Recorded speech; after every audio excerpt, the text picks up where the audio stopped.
Thokozani bogogo nomkhulu isalukwazi sendoda lesi uGogo Bathini Mbatha ngiphakathi endiyangani zakwethu nomfowethu lana udayisa amakinati udayisa ukudla lokhuzana khona ngufundile lana ngani zakwethu ngokudla kwasendiya ukuthi ukudla kwasendiya ngani zakwethu kubaleke kakhulu mangenza bakubalela ukuthi bona amakinati thina siwazi ngendlela eyodwa ukuthi amakinati alapha ini kodwa la indiya izinto zibazazi ngendlela ezahlukahlukene ngani zakwethu namhlanje ngifuna sithethe udaba lokudla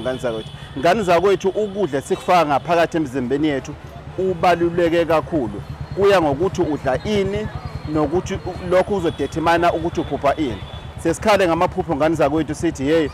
salukwazi sendoda ngisaphupha ebusuku kwenzakala lokho kodwa inkinga ekhona ngani zakwethu ukuthi lokudla okudlayo kuyakwenza yini ukuthi uthole ubuthongo obuzokuyisa kulamathongo ngani zakwethu iningi labantu belala bedakiwe ebusuku belala beyiphuzela ebusuku uyibuza ukuthi lo muntu belele dayo kanjena yini ayilindele ukuthi ngakusasa uzovuka eyiphuphile so ngani zakwethu kubalekile ukuthi kulesihloko samaphupho ngani zakwethu lana umfowethu lana uthi lamakinati lawa amhlophe lawa afana nerice ayasiza kakhulu ukuthi uma ulele ebusuku ukwazi ukuthi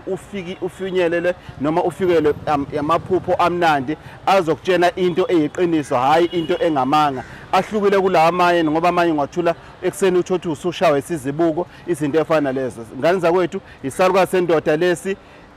lokhuzana uGogo Bathini Mbatha ngephakathi endiyangani zakwethu saqhubeka njalo isihloko sethu la sikhuluma khona ngamaphupho ngani zakwethu kubalulekile ngani zakwethu ukuthi uma uphupha ebusuku uzazi ukuthi ulala udleni ulala uphuzeni konke lokho kubalekile ngani zakwethu kuyadetermine ukuthi ukudla okudlayo ukuthi ukudla okudlayo kuyadetermine ukuthi uzovuka uphuphele mawuzogcwalisisa wakho ngane zakwethu ulela usuthi uhlula ngisho kuyinwaya bese ulundela ukuthi ngakusasa ekseni uzovuke uphuphe into ekhona into engekho lekho ngane zakwethu into engeke yenzeke ngane zakwethu isalukazi sendoda ngiphakathi endiyangani zakwethu locksmith uma uvula kuvela emzini amanye amadoda ngizokhulula okhiya ngizosikisa okhiya benu ngane zakwethu bokuthi impilo yakho uyiqhaqha kanjani ngane zakwethu kuningi sekufundile ngani zakwethu isikhathi manje yena kuyoshaya u3 ntambama manje yena ecishe South Africa ina kuyoshaya u11 konke lokho sikwenza sikwenzela nina ngani zakwethu ngihambile ngazo ngizofika lana hayi ngoba ngiphapha hayi ngoba ngiyiqhenya hayi ngoba ngifuna ukubuka kodwa ingoba ngenzela nina ngani zakwethu inkosi thela umusa